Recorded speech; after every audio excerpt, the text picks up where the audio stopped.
नमो सिद्धानम नमो आयुर्यानम नमो वज्रायानम नमो सर्वसाहुनम मोक्ष मार्गस्य नेतारं भेतारं कर्म भूभृताम् ज्ञातारं विश्वतत्त्वानां वन्दे तद्गुणलब्धये।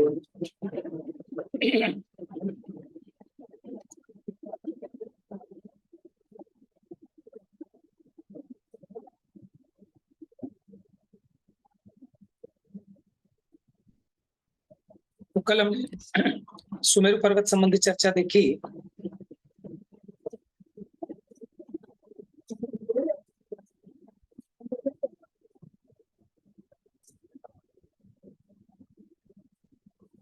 चार शिलाओं के बारे में देखा, जहाँ भगवान का 1008 कलशों से अभिषेक होता है।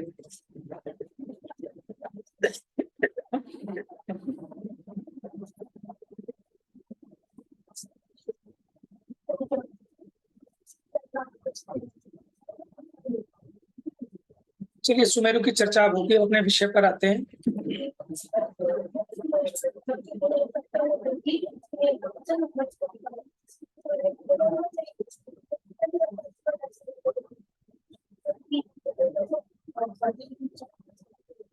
ये पांडुक वन की चर्चा अपनी चल रही थी, फिर हमने मेरु की चर्चा प्रारंभ की।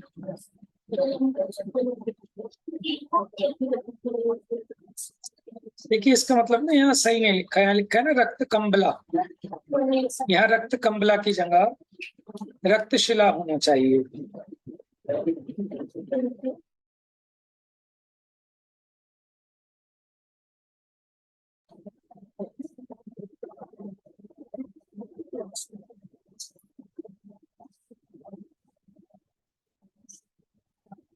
आज यहाँ से पढ़ना है अपने को अभिषेक का प्रत्येक कलश। चलो पूनम पढ़ो आप। अभिषेक का प्रत्येक कलश 8 योजन ऊंचा, 4 योजन चौड़ा, 1 योजन चौड़ा, मुख कुल 13 योजन प्रमाण विस्तृत है। ऐसे सुवर्णमयी 1008 कलश प्रत्येक शिला में अनादि अनंत स्थित रहते हैं। उसमें से 504 कलश सौधर्म इंद्र और 504 कलश ईशान इंद्र अपने हाथ में लेकर 5वें क्षीरोदधि से जल भरकर यहाँ शिला पर लाकर बाल तीर्थंकर के मस्तक पर जल की धारा देते हैं। क्षीर सागर के जल में 2 इंद्रिय आदि रस जीव नहीं होने के कारण इसे वस्त्र से छानने की आवश्यकता नहीं होती। इसमें मात्र जल का एक जीव है जो वस्त्र से छनते नहीं हैं। आपके प्रश्न का समाधान हो गया कि जो हम पानी के छन्ने से जीव छानते हैं, तो कौन से जीव छानते हैं? एक इंद्रिय को छानते हैं कि त्रस को छानते हैं? बताइए बताइए। जो हम पानी छन्ने से छानते हैं, तो उसमें स्थावर जीव के लिए बचाने के लिए छानते हैं या त्रस जीव की रक्षा के लिए छानते हैं? इसमें तो भैया त्रस जीव आ रहा है, पर हम तो स्थावर ही सोचते थे। देखो जल ही जिसकी काया है, उससे वो काया से अलग कैसे करोगे उसको? एक तो जल बचेगा ही नहीं। जीव भी मान लो निकल जाए तो भी वो जल तो रहेगा, काया तो है ही है। और एक इंद्रिय के शरीर को मांस की संज्ञा नहीं है, त्रस जीव के शरीर को मांस की संज्ञा होती है। मैंने एक दिन आपको बताया था ना, आप जैसे सोने की अंगूठी पहनते हैं, चांदी की अंगूठी पहनते हैं, तो ये एक इंद्रिय का कलेवर है। लेकिन जो सच्चा मोती है, सीप है, ये 2 इंद्रिय का कलेवर है। समझ में आया? आप जैसे वस्त्र पहनते हैं, ये वनस्पति आदि से बनते हैं, तो एक इंद्रिय का कलेवर है, ठीक है ना। लेकिन हम चमड़े वगैरह का त्याग क्यों कराते हैं? वो तो 5 इंद्रिय का है, खैर चमड़ा तो। लेकिन उसके अलावा भी जैसे खाने पीने में भी, यूज करने में भी, ठीक है, हम त्रस हिंसा से बचाने का मुख्यपन उपदेश देते हैं। और बहुत स्थावर जिसमें अपने को पता है तो उनसे भी यथासाध्य बचने का प्रयत्न करते हैं।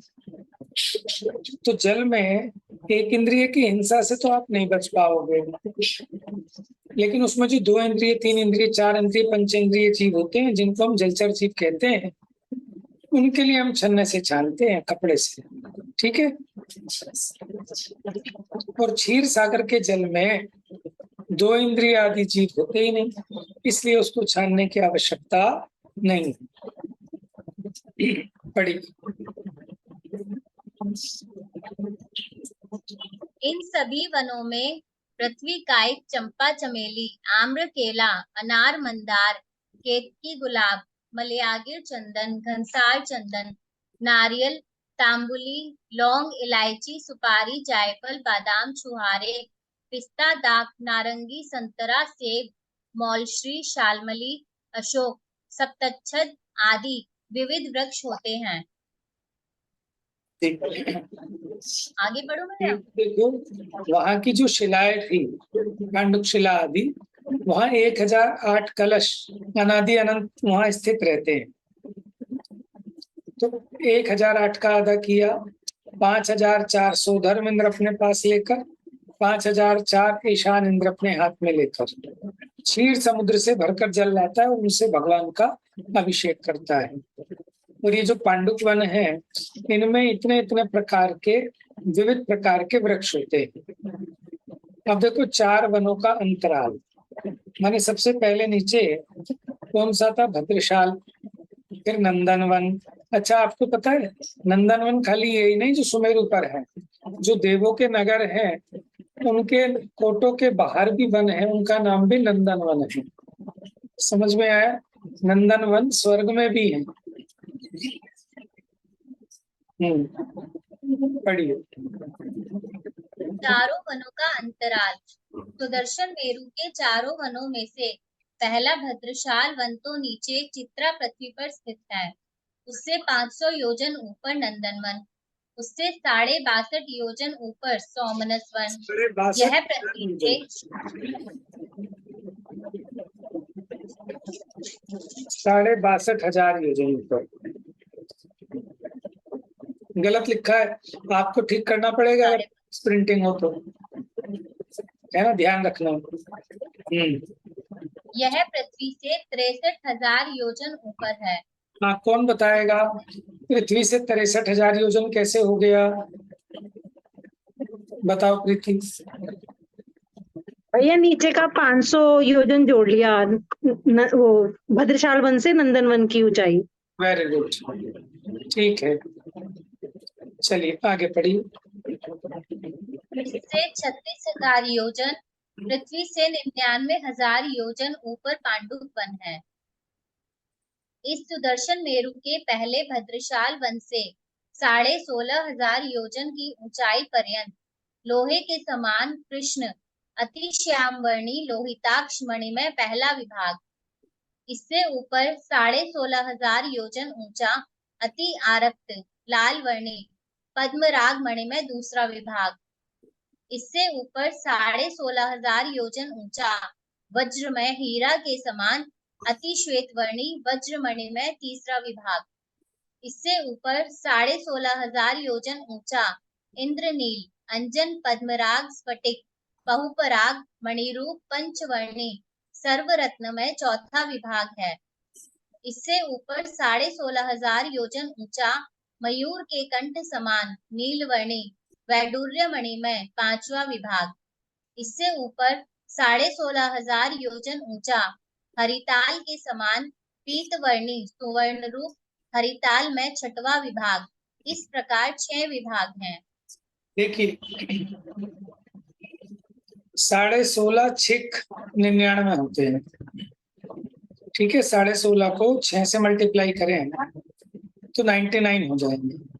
तो 99,000 योजन था, 16.5 में उसके कलर चेंज हो रहे हैं।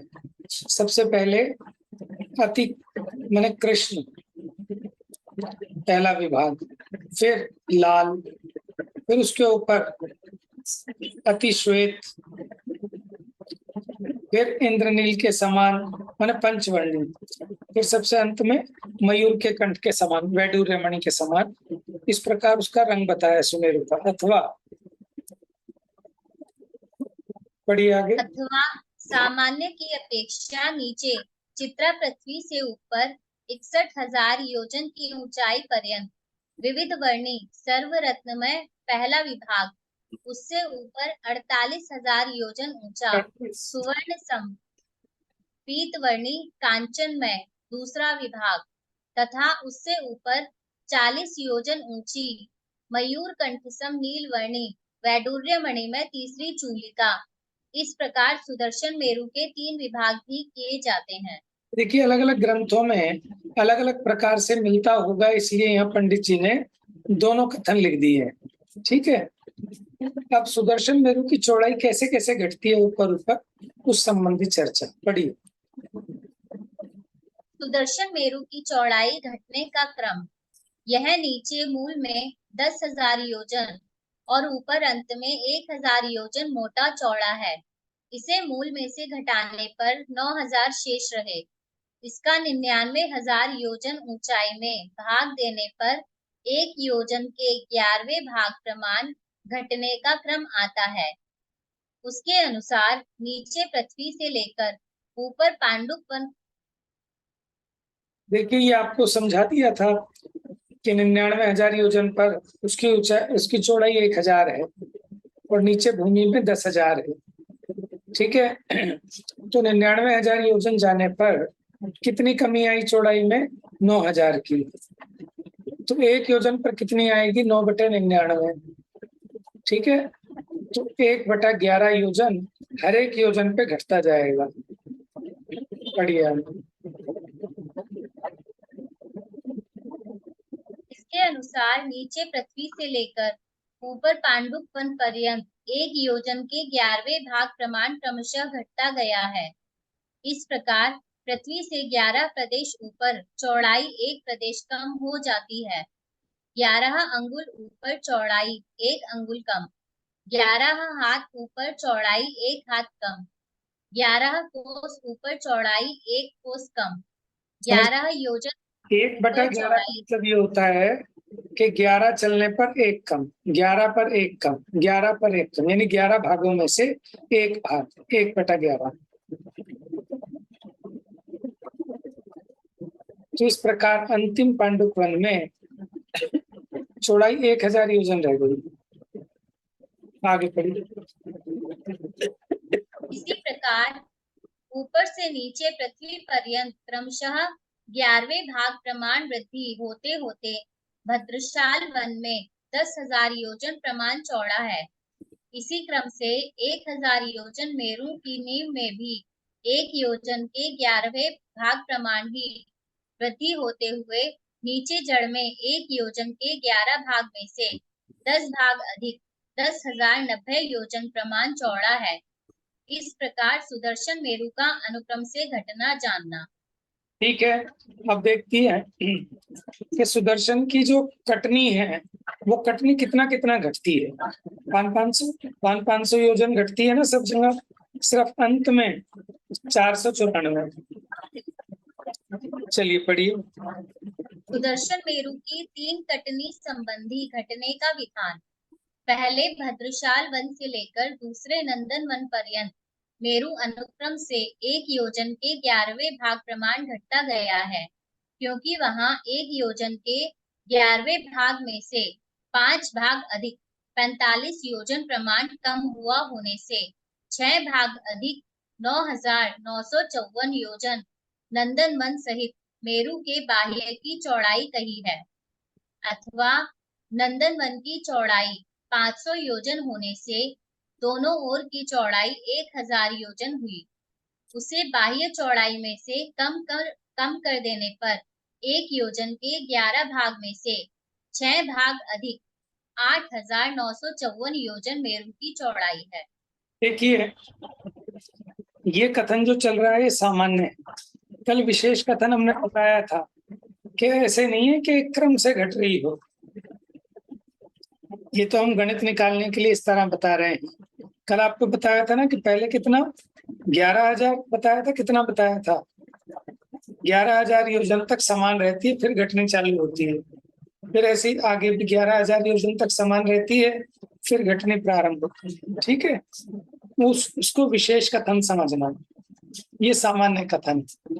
आपस में दोनों का मेल मिलाओगे तो नहीं बनेगा। चलिए पढ़िए। नंदन वन से ऊपर 11,000 योजन की ऊंचाई पर्यंत इतनी ही चौड़ाई है। यहाँ मात्र एक ही बार चौड़ाई कम हुई है, उससे ऊपर पूर्णतः समान ही रही। इससे आगे 51,500 योजन ऊंचे सोमनस वन पर्यंत क्रमशः एक योजन के 11वें भाग प्रमाण कम कम हुई होने से यहाँ नंदन वन की अपेक्षा एक योजन के 11 भाग में से 8 भाग अधिक 4,681 योजन प्रमाण कम हो गई है। यहाँ वन सहित मेरू के इसको बाह्य की करते चौड़ाई। हैं। ठीक है, यहाँ आपको गणित समझा रहे हैं बस, और वो निकाल निकाल के बता रहे हैं, तो इसको हम छोड़ते हैं। और देखिए यहाँ से पढ़िए। जम्बू द्वीप में जम्बू द्वीप में 99,040 योजन ऊंचे सुदर्शन मेरु से ऊपर ऊर्ध्वलोक, समान धरातल पर तिर्यक रूप मध्यलोक और नीचे अधोलोक है। 3 लोक को नापने के लिए मापदंड होने के कारण इसे मेरु कहते हैं। मिनाति इति मेरु अर्थात जो मापता है, प्रमाणित करता है, वह मेरु है। ऐसी भी मेरु शब्द की निरुक्ति है। हाँ जी, ये सुनिए आप ध्यान से कि इस मेरु पर्वत के द्वारा ही तीनों लोकों का विभाजन होता है। 99,040 योजन तक उतने प्रमाण मध्यलोक माना जाएगा, उसके ऊपर ऊर्ध्वलोक और उसके नीचे अधोलोक। तो क्या लिखा मेरु के लिए? ये तीनों लोक को मापने के लिए मापदंड है, मिनाति इति मेरु। ठीक है, माने जो मापता है वो मेरु है। इसके और भी अनेक नाम मिलते हैं आगम में, बताइए कौन कौन से नाम? पढ़िए।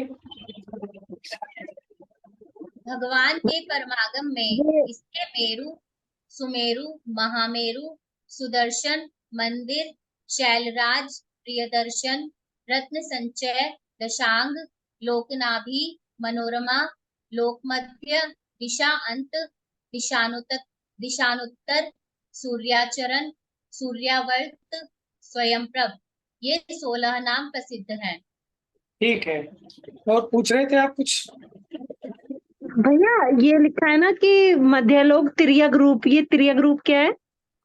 तिर्यक लोक कहते हैं ना मध्य लोक को, क्योंकि यहाँ बस्तियां तिरछी बसी हुई हैं, लोग ऐसे रहते हैं।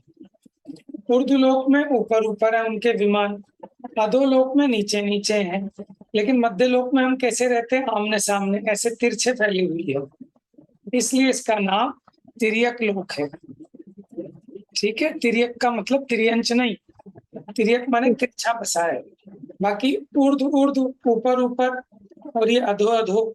लेकिन अब तो यहाँ भी बिल्डिंग सिस्टम आ गया, एक के ऊपर एक फ्लोर रह रहे हैं, लेकिन फिर भी तिरछा बसा हुआ है। चलिए, अब अकृत्रिम चैत्यालय पढ़िए। अकृत्रिम चैत्यालय ये 3 प्रकार के हैं: उत्कृष्ट, मध्यम, जघन्य। 100 योजन लंबा, 50 योजन चौड़ा, 75 योजन ऊंचा अकृत्रिम चैत्यालय उत्कृष्ट है। इसकी 2 कोस नीचे जमीन में नींव है। इसके आगे 16 योजन ऊंचा, 8 योजन चौड़ा एक बड़ा द्वार है। उसमें 4 योजन चौड़े, 16 योजन ऊंचे रत्नमयी 2 किवाड़ हैं। वे कुछ खुले भी, कुछ बंद भी, अध खुले जैसे हैं, पूर्णतया बंद नहीं है। इसके दोनों ओर 8 योजन ऊंचे, 4 योजन चौड़े एक एक छोटे द्वार हैं। उनमें भी 8 योजन ऊंचे, 2 योजन चौड़े रत्नमयी 2 कपाट हैं। इन 3 द्वारों सहित चौकोर सुवर्णमयी उत्कृष्ट प्रमाण वाले अकृत्रिम जिन मंदिर में 500 धनुष ऊंची रत्नमयी 108 जिन प्रतिमा जी विराजमान है। हाँ जी, आज शालू ने भेजी थी 2 वीडियो, आप लोगों ने देखी सबने? ठीक है, उससे पांडुशिला और हाँ सुमेरु जी। क्लियर हो गया। अब ये कल भेजेंगे अकृत्रिम चैत्यालय की, तो वो भी सब लोग देख लेना, ठीक है ना, और क्लैरिटी हो जाएगी। देखिए इसमें आपको दिख रहा है, उनमें 2 किवाड़ है। अब तो सिंगल किवाड़ का फैशन चल गया, लेकिन वहां 2 किवाड़ है। जब ज्यादा भारी हो जाता है ना गेट, या ज्यादा चौड़ा हो, तो वहां सिंगल किवाड़ नहीं लगता, तो इसलिए वहां 2 पल्ले हैं। और कैसे रहते हैं? ना बंद ना खुले, यानी कुछ बंद कुछ अध खुले, पूरी तरह बंद नहीं, पूरी तरह खुले नहीं। 108 जिन प्रतिमाएं हैं सब में, 500 धनुष ऊंची है। यह है उत्कृष्ट वाले चैत्यालय की बात। अब जो मध्यम वाला होगा उसका प्रमाण इनका आधा हो जाएगा। पढ़िए। 50 योजन लंबा, 25 योजन चौड़ा, 33.5 योजन ऊंचा अकृत्रिम चैत्यालय मध्यम है। इसकी एक कोस नीचे जमीन में नींव है। उसके आगे सम्मुख दिशा में 8 योजन ऊंचा, 4 योजन चौड़ा एक बड़ा द्वार है। उसमें 2 योजन चौड़े, 8 योजन ऊंचे रत्नमयी युगल कपाट हैं। इसके दोनों ओर 4 योजन ऊंचे, 2 योजन चौड़े एक एक छोटे द्वार हैं। उनमें 4 योजन ऊंचे, 1 योजन चौड़े युगल कपाट हैं। इन 3 द्वारों सहित चौकोर सुवर्णमयी मध्यम प्रमाण वाले अकृत्रिम जिन मंदिर में अरहंत भगवान की 500 धनुष ऊंची रत्नमयी 108 प्रतिमा जी विराजमान है। इसमें भी 500 धनुष ऊंची प्रतिमा है, ठीक है। और देखो अकृत्रिम चैत्यालयों में 3 द्वार होते हैं, 3 द्वार, एक मेन बड़ा द्वार और उसके साथ में 2 छोटे द्वार। हर किसी में डबल डबल कपाट होते हैं। मंगलायतन गए हैं आप लोग? मंगलायतन, जब मंगलायतन के किसी भी मंदिर में प्रवेश करते हैं तो उसका एक बड़ा द्वार है, वो तो बंद ही रहता है ज्यादातर, और उसके साथ में उन्होंने 2 छोटे छोटे गेट बना रखे हैं, है ना। तो इसी प्रकार उसको मतलब उसी तरह से बनाया कि जैसे रियल के जिन मंदिर होते हैं अकृत्रिम वाले। अब देखिए जगन्य वाला, अभी और आधा हो गया उसका। पढ़िए। 25 योजन लंबा, 12.5 योजन चौड़ा, 19.25 योजन ऊंचा अकृत्रिम चैत्यालय जघन्य है। इसकी आधा कोस नीचे जमीन में नींव है। इसके आगे 4 योजन ऊंचा, 2 योजन चौड़ा एक बड़ा द्वार है। उसमें 4 योजन ऊंचे, 1 योजन चौड़े रत्नमयी युगल कपाट हैं। इसके दोनों ओर 2 योजन ऊंचे, 1 योजन चौड़े एक एक छोटे द्वार हैं। उनमें 2 योजन ऊंचे, 2 कोस चौड़े रत्नमयी युगल कपाट हैं।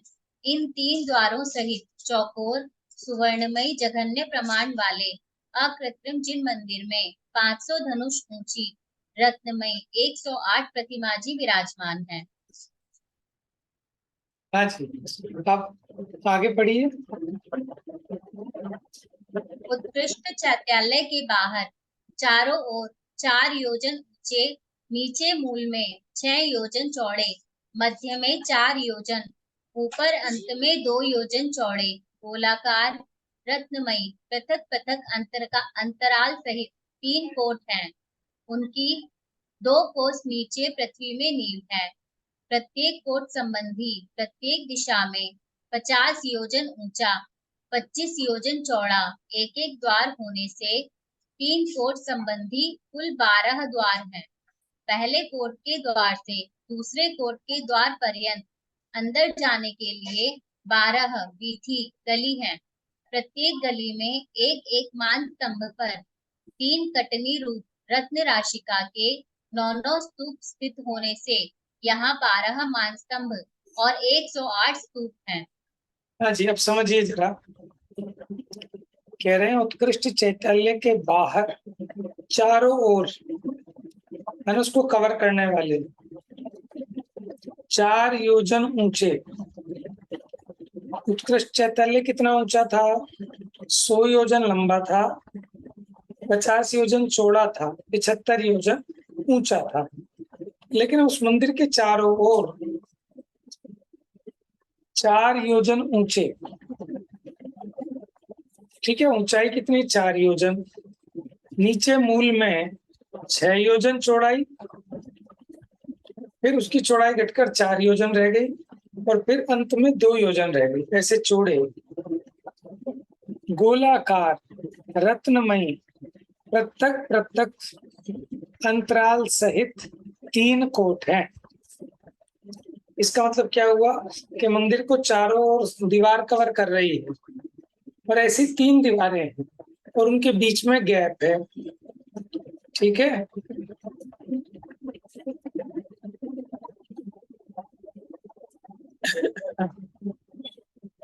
इनको कोट कहते हैं, जो नीचे से चौड़ी है और ऊपर इसकी चौड़ाई कम होती जा रही है।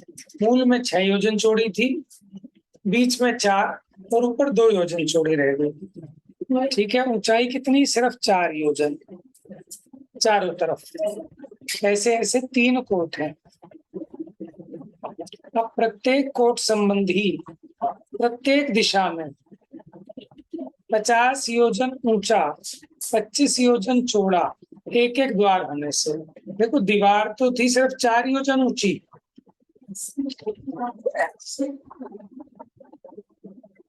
लेकिन उसका जो द्वार बनाया है तोरण द्वार टाइप होता है।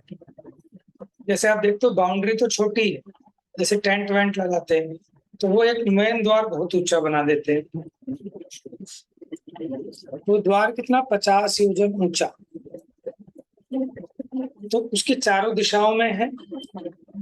एक कोट संबंधी 4 द्वार हुए, तो 3 कोट संबंधी कितने द्वार हो गए, 12 द्वार हो गए, ठीक है। पहले कोट के द्वार से दूसरे कोट के द्वार पर्यंत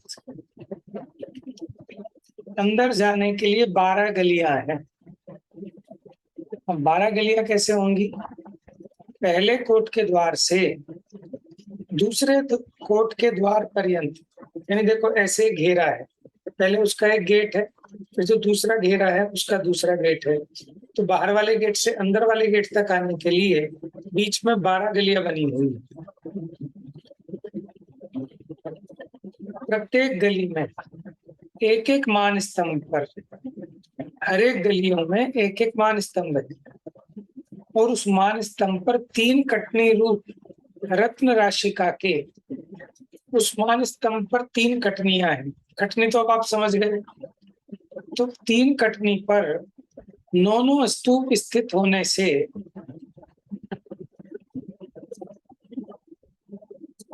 देखो भाई, एक गली में एक एक मान स्तंभ है, तो 12 गलियों में कितने हो गए, 12 मान स्तंभ, और एक एक मान स्तंभ पर 3-3 कटनी है, और उन 3 कटनियों पर 9 स्तूप है, 9 स्तूप, तो 9 12 निम्मा 108, तो उस 12 गलियों में 108 स्तूप हो गए। इसकी भाव भाषणा तो आपको वीडियो देखकर होगी, ठीक है। कुछ कंफ्यूजन है किसी को, बताओ। बस ये पूछना था कि ये जो उत्कृष्ट और मध्यम और ये बताए हैं कृत्रिम जिनालय, ये उत्कृष्ट वाला भद्रशाल वन पे है। हाँ, हमने बताया था ना, भद्रशाल वन पे भी और नंदन वन पे भी शायद उत्कृष्ट था, फिर उसके ऊपर स्वप्नस वन पे शायद मध्यम हुआ था, वो एक बार और चेक कर लेंगे। अभी इसमें हमने याद नहीं रखा पढ़ते वक्त, इसी में आया था या हमने उसमें देखा था दूसरे वाली किताब में, इसमें तो नहीं आया भैया। उसमें नहीं आया।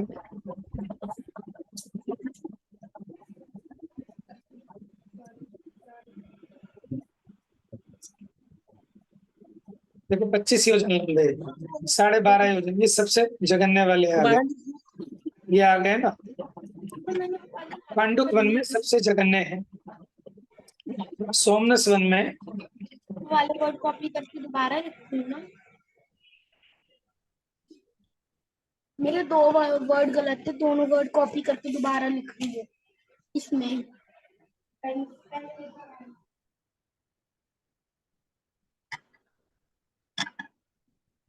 मेरे ख्याल से सोमनस वन में मध्यम थे ये रहा। नंदनवन में भी मध्यम थे, लिखा ना नंदनवन के समान यहाँ भी चारों, नहीं मुझे कुछ और है। 50 योजन लंबे, 25 योजन चौड़े, ये चर्चा चल रही है आपकी सोमनाथ वन की। नंदनवन में देख लेते हैं। मेरे ख्याल से नंदनवन में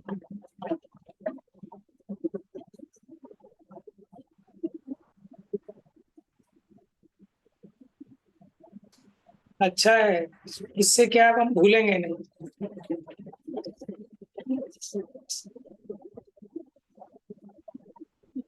देखिए 100 योजन लंबे, 50 योजन चौड़े, ठीक है। किसकी बात है? ये नंदनवन की बात है, ठीक है। भद्रशाल वन और नंदनवन में उत्कृष्ट है, सोमनस में मध्य है और पांडुपन में जगन्य है। ठीक है चलो भैया। अच्छा रिवाइज।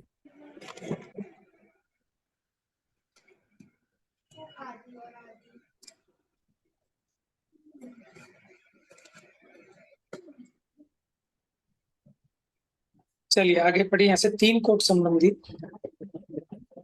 3 कोट संबंधी मध्यवर्ती अंतरालों में से बाह्य पृथ्वी से लेकर पहले और दूसरे कोट के बीच में वन, दूसरे और तीसरे कोट के बीच में ध्वजा, तीसरे कोट और चैत्यालय के बीच में चैत्य भूमि है। जिस प्रकार यहाँ मनुष्यों के निवास हेतु पृथक पृथक कमरे आदि स्थान होते हैं, उसी प्रकार वहाँ प्रत्येक चैत्यालय में से 108 गर्भगृह हैं, जिन मंदिर के मध्य में 8 योजन लंबा, 2 योजन चौड़ा, 4 योजन ऊंचा, छप्पर के समान गुंबज सहित एक देवच्छद नामक सुवर्णमय मंडप है। आपको उसके याद है, नीचे हमने सबसे शुरू में आपको अकृत्रिम चैत्यालय की वीडियो दिखाई थी, तो उसके बीच में एक सुवर्णमय मंडप था। अब देखो यहाँ देखो, जो 3 कोट है ना, ये तीनों दीवारें, तो पहली दीवार से दूसरी दीवार के बीच में वन है, दूसरे और तीसरी दीवार के बीच में ध्वजाएं हैं। अब तीसरी दीवार और चैत्यालय के बीच में चैत्य भूमि है। जिस प्रकार यहाँ मनुष्यों के निवास के लिए अलग अलग कमरे होते हैं, वहाँ हर एक चैत्यालय में 108 गर्भगृह है। जो मेन वेदी होती है ना अपनी, जिसके अंदर प्रतिमा वगैरह होती है, पुराने मंदिरों में देखे तो गर्भगृह होते हैं, सर झुका के अंदर घुसते हैं, उसको कहते हैं गर्भगृह। तो ऐसे 108 गर्भगृह हैं और बिल्कुल जिन मंदिर के बीच में गुंबद सहित एक सुवर्णमय मंडप है, उसके नीचे रत्नमय अनेक स्तंभ हैं। श्री मंडप में 108 गर्भगृह हैं, प्रत्येक गर्भगृह में अलग अलग 500 धनुष ऊंची रत्नमय गंधकुटी सहित एक एक प्रतिमा जी विराजमान है। तो प्रत्येक चैत्यालय में 108 जिन प्रतिमाएं हैं, ठीक है। उसकी विशेष चर्चा कल करेंगे। जावाणी के ज्ञान से सूझे लोकालोक, सो वाणी मस्तक नमो सदा देते हूँ धूप।